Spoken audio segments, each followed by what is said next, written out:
Hello students, welcome to our third lesson for this course. So now we will be talking about tourism and culture. Are you ready? Let's begin. At the end of this lesson, you should be able to describe the effects of culture in travel, clarify how cultural patterns are changed by internal and external forces, discuss the importance of cultural tourism, analyze the cultural factors which appeal to tourists, and explain how each of these cultural factors contribute to cultural tourism. So first, let us discuss about the effects of culture on travel. So by the way, when we talk about culture, culture is defined as the set of practices, values, traditions, beliefs, religions in a specific community. Now, knowledge of the culture of a country is very important to understand how individuals within that country will behave. So lack of understanding and inability to communicate with the host culture might result in a culture shock for the tourists. So it is when we talk about culture shock, it is the state of a person in which he is not capable to handle the specific culture of the destination. Now, a visit to a foreign country may result in a change in attitude toward that country's people, and travel may also stimulate the sale of products in the destination visited. So, to understand a traveler, it is necessary to understand why visitors act the way they do and be better positioned to anticipate and satisfy their needs and wants.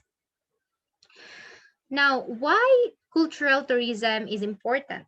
Tourism is important means of promoting the relations and other international cooperation. According to Louis the Moore, the president of the Canadian Travel Research Association, these millions of daily person-to-person encounters are potentially a powerful force for improved relations among the people and nations of the world. Relations which emphasize a sharing and appreciation of cultures rather the lack of trust bred by isolation. So cultural tourism is very important because we are interacting with different types of people, and the more we interact with them, the more we understand their culture, the more we understand their behavior, their beliefs, their traditions, and the more we know a lot of them, the more we understand them. So cultural tourism prevents cultural misunderstanding. So we have different cultural factors with tourist appeal, or these are the things that motivates people culturally to travel in a destination. The first one that we have is art. So we have two types of art, performance art and fine art. So when we talk about fine arts, these are static art. So examples of these are paintings, statues, sculptures, and those that do not move. While for performance art, these are moving types of arts like dancing, like that performance, a theater.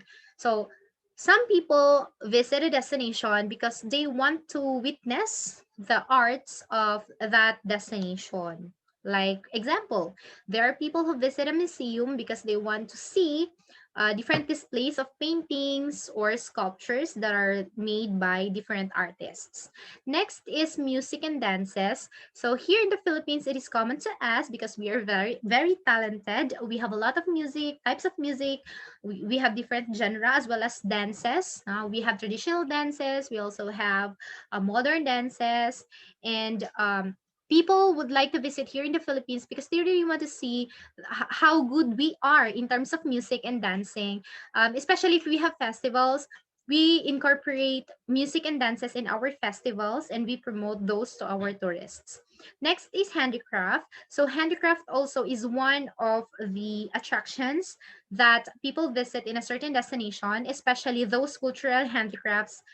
Here in Mindanao, we have a lot because we have various tribes here that promote their handicrafts. So people will be motivated to travel here because they want to see the patterns, how we weave the different designs of our clothes or materials like that.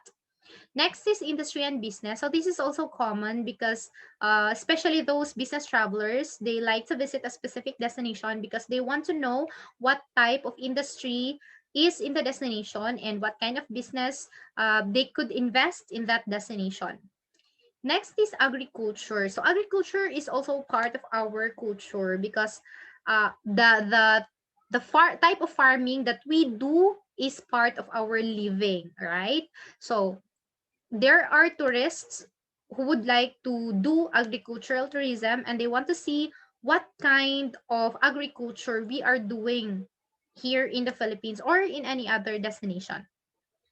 Next is education. So we have different types of education, like we have the postgraduate, we have just those diploma or certificate courses. So people are traveling to other places just to have education. Another thing is literature and language. So people also travel because they want to expand their knowledge about different literatures and of course to learn other language.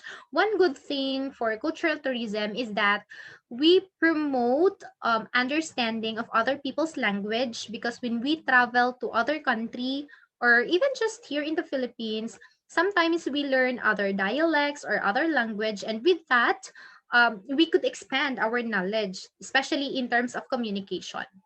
Next is science. So these are all about science features like museums or exhibits which promotes new technologies and innovations. For government, yeah, there are people who are traveling for government purposes, like they go to a different country because they want to know what is the government system in that specific country, or it could be related to political science. They want to know the laws, the rules, regulations in that specific country that they are going to visit. Next is religion. So this is common to those pilgrims who will visit other countries for religious purposes. Especially for Muslims, they visit Mecca in Saudi because it's like for Catholic, it's an equivalent of the Rome, in which the center for Catholicism is in Rome.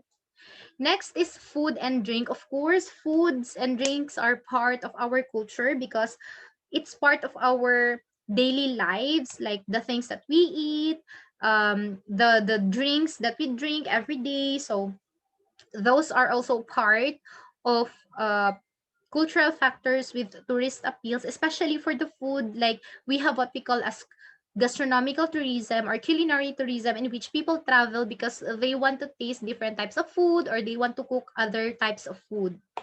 And of course, lastly, we have history. So history is a very significant part of our culture because what happened in the past may affect our present lives, and of course, our present lives will affect our future. So people will travel to destinations because they want to know the history of that destination. Here in the Philippines, we have Intramuros as the most historical place that we have, and we promote it to foreign tourists because a lot of things happen in our history. It happened in Intramuros.